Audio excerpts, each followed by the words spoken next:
SC2. Everything looking good tech-wise. Excellent. All right, let's hop straight in. Metals, do the honors. We're spawning down in the bottom right position. We have got the red Protoss player from LGIM. It's Squirtle. And his opponent up in the top left, the blue Protoss player from Alliance. It's NaNiwa. Now, I'm going to be honest with you, I just don't see any other way, as this group stands at the moment, that if NaNiwa loses this, or if Squirtle loses it, they must definitely be out, because they just won't have the wins required, and that's something which it's going to be pressing on the mind. I don't think these two players will even know currently that that's the way things stand, because they won't have had a chance to check the brackets between these games. And yeah, I'm definitely right here that Suppy has won 2 games and lost 1. The winner of this game will have won 2 games and lost 2, which means they'll be in the bottom half. So the winner of this game advances through into Group Stage 3. The loser is out of DreamHack Summer 2013. That's pretty big, man. And a lot riding on this game right now. Incredibly tense. NaNiwa, Squirtle, one of these players is definitely going to go through if they are able to win this game. What an incredible PvP that we have seen. Unbelievable stuff. And this is not even Group Stage 3 yet, guys. This is only Group Stage 2. And that's, unbelievable. That's just the credit, to be honest. The fact that this is still only Group Stage 2 of the second day is ridiculous. This could, as you rightly said in Game 1, have easily been the sort of match someone would expect really early in the, or really late in the tournament. It's sort of quarter-final, semi-final game. I wouldn't be surprised to see that. And a lot of people are tuning in to watch this match right now. This is extremely important. Massive shout out as well to Northern Ireland Starcraft, who are hanging around this afternoon to check this specific PvP. So I hope you guys are enjoying yourselves wherever you happen to be. Builds entirely identical so far, of course, at the moment from these players. We'll wait and see where there are any sort of deviations. Slightly faster gas from Squirtle, but nothing to write home on a postcard about just yet. We have got the second gateway coming down for him now. Now, second gateway on its way. That's going to allow him to put on a little bit more pressure. NaNiwa, he's got the 2 gases up though. He probably just going to get to that mothership core. He's getting that sentry down. A very similar build to what we've seen in the previous games from him. And what's he going to do? It's force cross-spawn positions. It's something which we've got to sit here and we've got to really keep an eye out for what he's going to try and do, because if he tries to play too passive, Squirtle is going to get a really good macroed up position. We saw that last game where Squirtle just put on the pain for a long period. For sure. But if NaNiwa's too aggressive, Squirtle has shown time and time again that he's able to hold off against that. So in a lot of ways, I think NaNiwa's best bet is to go for a really, really early push and not let Squirtle get into the late game stages. Oh, it's really difficult to call options like that when you're in this. I guess the only person who would really know that for sure right now is NaNiwa. He's sending a probe now out to scout. He's going to be able to spot that Squirtle is not, in fact, in the top right position, and his mothership core is actually going, he's just going to be chilling out in the corner of his base at the moment. It looks like NaNiwa wants to take a bit more of a defensive posture with this mothership core, which is completely fine. And look at this, maybe an early push is on the cards here, Maddles, because we have the Twilight Council coming down for NaNiwa. This is very similar to his Game 1 build, so far anyway. The only difference being that he's got his natural down slightly sooner. All the mothership core spotted there. Gonna try and stop this. At the same time though, we do have one Stalker just attacking this natural. This is good information for Squirtle, because NaNiwa is yet to scout out his opponent, doesn't know what Squirtle is going for. And that's always problematic, because you want to be preparing for the 2 sentries sitting at the ramp, diligently ready to force field should anything unexpected come up. But Squirtle, he's going for his Twilight Council too. Very similar builds from these 2 players. Yeah, not too much to, really not too much difference between these guys at the moment. Both of them going to be grabbing their next eye at their natural expansions. We've got the sentries at the top of the ramp from NaNiwa trying to deny any sort of scouting, and the mothership core was successfully repelled. So, going up to 3 gateways now. That Twilight Council is feverishly researching Blink with the help of that Chrono Boost. And it remains to be seen what Squirtle's going to be doing with his. Now, Dark Shrine coming down from NaNiwa. He had some success with the Dark Shrine in Game 1. But, oh no, sorry. No, it is from NaNiwa. It is from NaNiwa. It is from NaNiwa. Has he cancelled Blink? Yes, he has. So he cancelled Blink and went Dark Shrine as that probe scouted out the Twilight Council from Squirtle. I think that's very important to know. He's also getting up the robotics facility behind that too, so he's just ready in case there is going to be a Dark Shrine from his opponent too. But look at this. This hallucinated Phoenix could be the hero for the LGIM player. Will he be able to see that? The double Stargate coming down too. But if it goes only Phoenix, there won't be an Oracle. You need an Oracle for that detection. Ah! Boom. Dark Shrine there. Hi, says Squirtle, and now Squirtle will get detection. Mind games all over the place. Blink getting cancelled, Dark Shrine getting put up as soon as that Twilight Council was scouted by NaNiwa. And the response is going to be double Stargate from Squirtle and double Stargate from Squirtle coming out to try and counter this. But now that Dark Shrine has been scouted, let's see what NaNiwa opts to go for. He is going to be getting the Forge. He's not cancelling the Dark Shrine as it currently stands. He's just going to be getting out an Observer and seeing what his options are. I mean, it's always useful to keep the Dark Shrine even if you're not using it immediately. Archons, very, very useful. And also, sort of later on in the game, like we saw on the game early on Star Station, you never know when DTs might just sneakily come in useful. Yeah, and that's the thing. They can be so powerful later on in the game too. Oh, wow. Seeing Phantoms here is Squirtle by the looks of things. He's going to be force fielding out long before the DTs actually get to the wall there. Interesting. Now, that's because there isn't the Observer out. The Observer is coming for Squirtle, so he just wants to be cautious. Oops. But, yeah, DTs have now managed to make their way in. It's like, hey, I'm a DT, but Oracle there. Going to start with the detection. One DT goes down, like, 2 workers killed. That was it. So, 2 DTs for 2 workers. Not a good trade. Not the best trade, but Squirtle, by the way, did cancel one of the Stargates after scouting that and went immediately into Oracle production. So these guys really twisting and turning, ebbing and flowing their builds to adapt to what they scout from the other player. And this, if I had to describe this game in one word, it would be fluid so far. We've been seeing the players chopping and changing, adapting to what they see out on the map. Very, very high level of energy here. Exactly what we want to see from a map of this magnitude. And if we do get into later stages, we saw in the last game as well, that these two are very capable of going into 40+ minute long games of PvP, which is something not often seen. Photon Overcharge being used here to pick off that Oracle, but it's going to be able to escape. Got a couple of kills, I believe it was just the one. Just the one. But still, 1 kill is better than no kills. 1 kill is better than no kills. He's out of energy at the moment, so it will take a little bit of time before that Oracle can continue to harass. So let's take a little bit of stock of where we're at now, guys. As far as the worker count is concerned, it's 53 to 52 in favor of NaNiwa. No massive difference there. Squirtle, though, does have a marginally larger army supply. He's got the Oracle, and he does have an extra sentry. NaNiwa, though, with a slight advantage in the number of Stalkers, but again, nothing to really go on a shouting spree about. Ooh, supply block there after that forward pylon goes down. That's actually, it might seem really minor, but there's a good couple of seconds until NaNiwa will get comfortably back into supply, but he's not going in for big warp-ins at the moment. He's investing a lot into tech, so there's additional pylons finishing up, and now he's in a good spot. He's also getting his third is up and running for NaNiwa. It's already down. So Squirtle is behind there, but that also means that NaNiwa took a bit of a risk. He's getting into the later stages. He's got some High Templar warping in, but Squirtle, he's starting up those Colossi sooner and now getting his second robotics facility. Remember, in the first game, Squirtle got a really large Colossi lead early on, but NaNiwa managed to catch up. He did indeed. I mean, there were quite a few very, very tense engagements in game number 1. There were periods where Squirtle had something like 9 Colossi against 5, and everyone was watching, really dreading that NaNiwa wasn't going to be able to take that on, but he just was able to stave it off, constantly cutting it back, waiting until he got the perfect chance to see if he can't level the playing field, and those Archons really did it for him, allowed him to get on even a footing later on in the game. Now NaNiwa is making his way across the map. He is getting ready to put on a little bit of pressure, but Squirtle with the Observer. We'll see this, and this little splinter group of the army getting out of position. Nice use of Time Warp there, if he can get that Archon, but it just manages to get away. If that Archon had gone down, that would have actually been a very nice Time Warp. But look at this, Oracle getting ready to go back in to the natural base, and NaNiwa has nothing back here to defend. No, a couple more probes going down. There are not too many. Great reaction times from NaNiwa, actually, meaning only a single probe goes down so far. A second one as well, and the Oracle is going to be able to get out, but we have got a massive engagement going on at the third base location. Time Warp going down on the random Mothership Core, getting picked off by NaNiwa, so he has a full energy Mothership Core, and Squirtle does not have one at the moment. Very useful for potential Time Warp plus that recall home if necessary. We can actually see it's sort of just going to be scouting to see if the army comes back from this location here. That's a good engagement for NaNiwa. NaNiwa really going to be happy with that. As long as he doesn't really get any counterattack, he's really putting the pressure on Squirtle at the moment. Squirtle 8 supply ahead for the time being.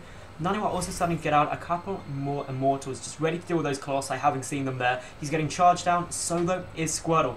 These third bases are really critical. If NaNiwa can really put some pressure on that, it could be a problem. But look at this, he's pulling all of Squirtle's army down while sending a splinter group of units up towards the natural. If he runs in there while Squirtle is out of position, he could have a lot of fun. But Squirtle, he's now repositioning. He's got to sit in the middle. He can't risk overcommitting to either base.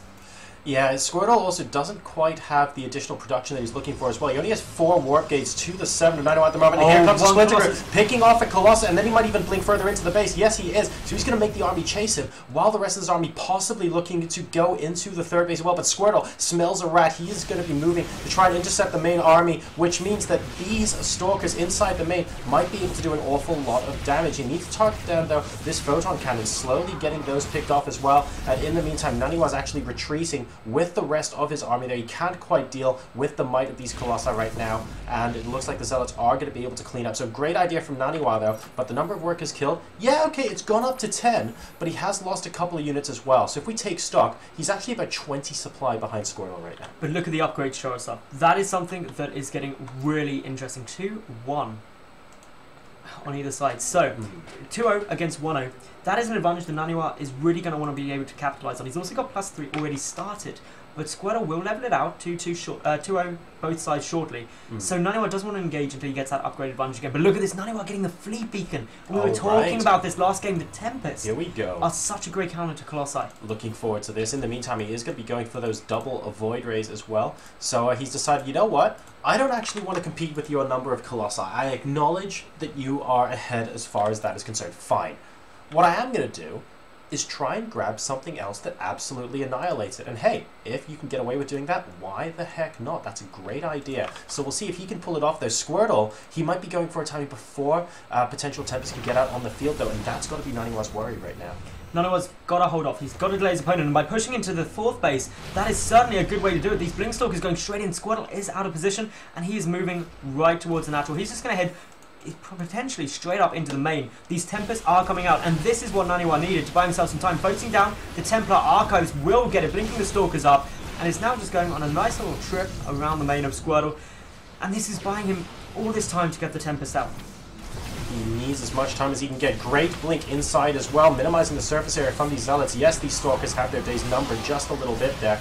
He's going to be able to pick off the Photon Cannon in the mineral line as well. And once he does that, he might even be able to pick off more and more probes. The Zealots will eventually catch up with them, if not microed correctly. Oh, and it looks like the third base is also under attack simultaneously. Is the Nexus going to go down? Zealots being sent in, and it just goes down literally a second, ladies and gentlemen, before the Zealots manage to get taken out. So all of a sudden, a completely maxed out supply Squirtle is getting very angry at NaNiwa for killing off that Nexus. Still, oh, a Stalker inside the main base. Squirtle not having the nicest time here. Has NaNiwa bought enough time for these Tempests so that the counterattack will get thwarted?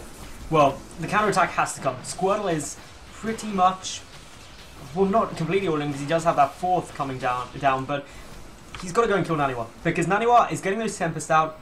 He done a huge amount of economic damage, and now with those Tempests on their way, they could really help, but it is going to come down to the next engagement. It's going to be NaNiwa's positioning as well. He needs to make sure those Tempests stay alive. He's got 4 down at the moment. Does he have an observer out here? That would actually help so much right now if he had that map vision. He doesn't, but that could be very useful. And I think Squirtle has spotted with these Zealots that a couple of Tempests are attacking him, and that's him thinking, well, hang on a second, I need to be very, very careful. A Dark Templar might actually end up picking up this Nexus. Do we have...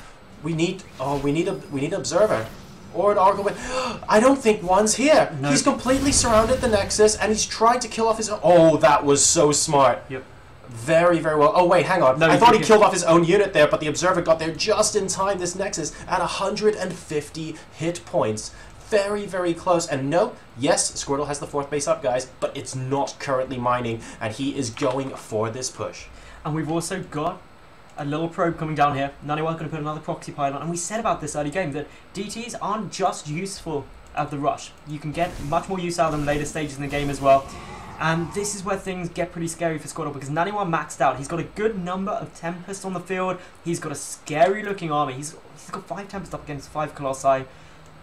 It's a strong force, and Squirtle economically is just not going to be able to keep up with NaNiwa for the moment. He's behind in probes by, well, 13. Oh, and that just got scouted. So, and 2 cannons are about to come down as well. So now that this forward pylon has been destroyed, any Dark Templars will have to go past these cannons before they actually get to the next. That's really useful. There is an observer out here, though, and spots the army composition out of NaNiwa. That's so crucial right now. +1 air weapons done for NaNiwa, and +2 air weapons and shields level 1 also about to get done too. In the meantime, on Squirtle's side of the field, we happen to have 2-0 upgrades right now. Is it going to be enough, though? I'm not sure. He's still moving out very aggressively across the center of the map. He wants to keep NaNiwa contained and possibly win this game right here, but the Tempests are looking so dangerous here. Now this is a smart move by Squirtle. He's sending units into the 3rd and 4th base location, trying to stop NaNiwa moving out. And that's what you've got to do. NaNiwa's got a death ball army. Tempests are very slow.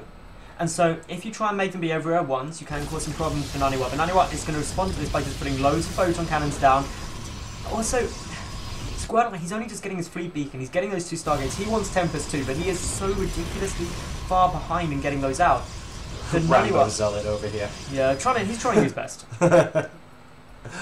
Oh, this game is so unbelievably tense, guys. Look at this. These armies are dancing around each other in the middle of the map. Squirtle now thinking about going against the 3rd base location here. He's going to try and poke and prod, and this might give NaNiwa an opportunity to let loose with a couple of those Tempests. Note there's no observer here. There needs to be very careful. Look at how quickly those Archons are getting their shields depleted here, and another attack going on at the 4th base. Is Squirtle going to be able to focus down this Nexus? A lot of DPS coming in from NaNiwa, and it looks like NaNiwa will be able to hold this Nexus, will stay up. So both players now are going to be on, well, 4 bases for now, but a 5th base being taken from Squirtle.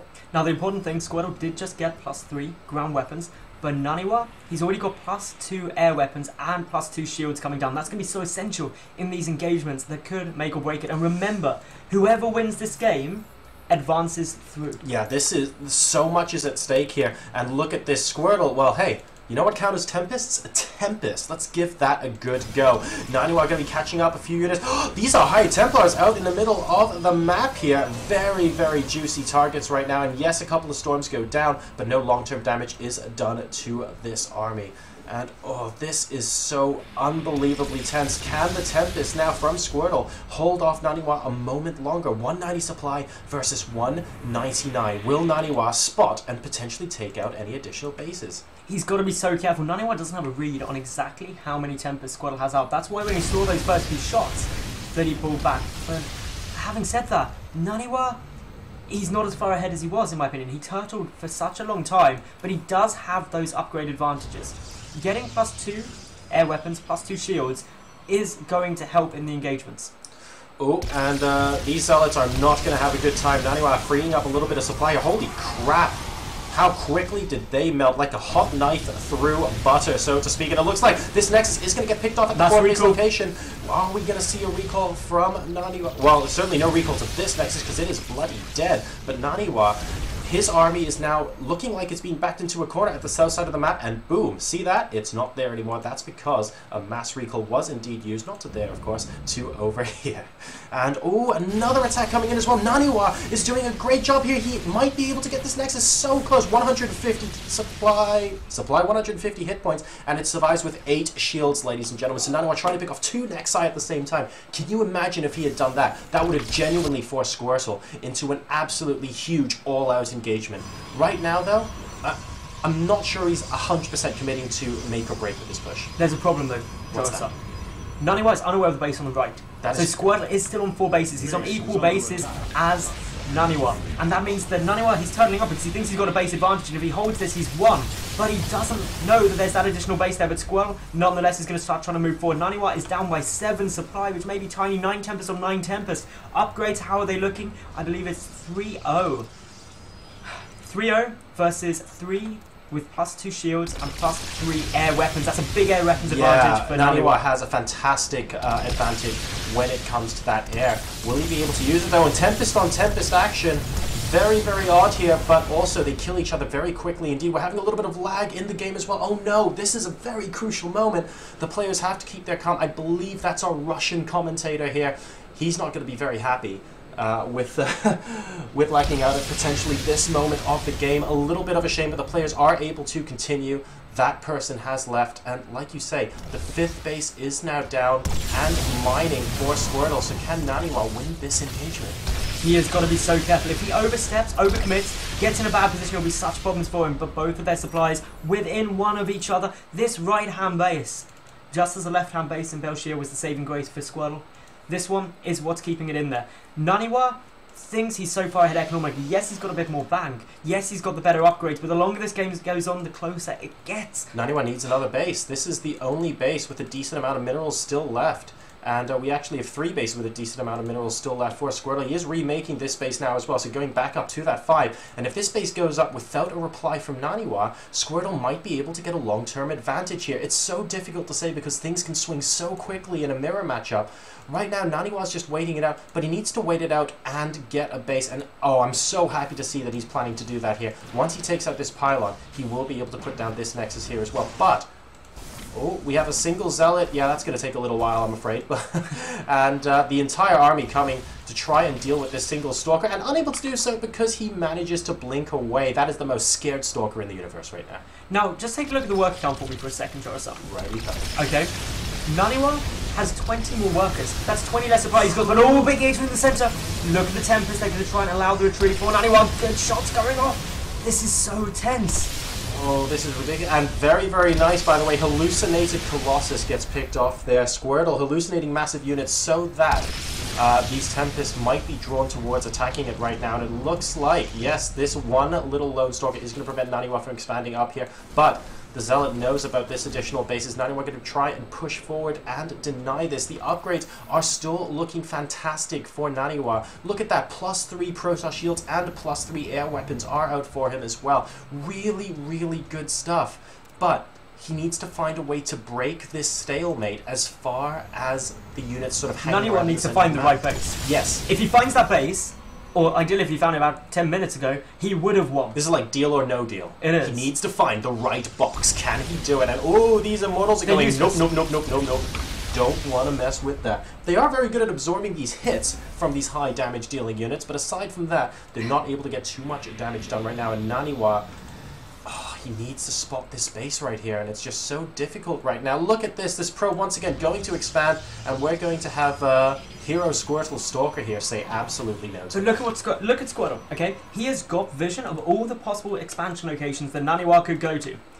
NaNiwa, for the last 15 minutes, hasn't had vision of the expansion location that Squirtle went to. But he is going to start moving in. He's in a relatively nice position here. The Tempest control is going to be essential. Here we go. The Tempests are starting to fall, and that is what really matters. +3. He's going for it. Squirtle's going for it. The entire army. This is going to come down to a lot. Tempest versus Tempest. So many massive units out on the field right now. The number of Tempests out are ridiculous. And it looks like NaNiwa is going to be pushed back. His supply is plummeting faster than Squirtle's. He's at 167 to 179, but he's remaxing so quickly. Both sides have got it back. It's 156 to 179 now.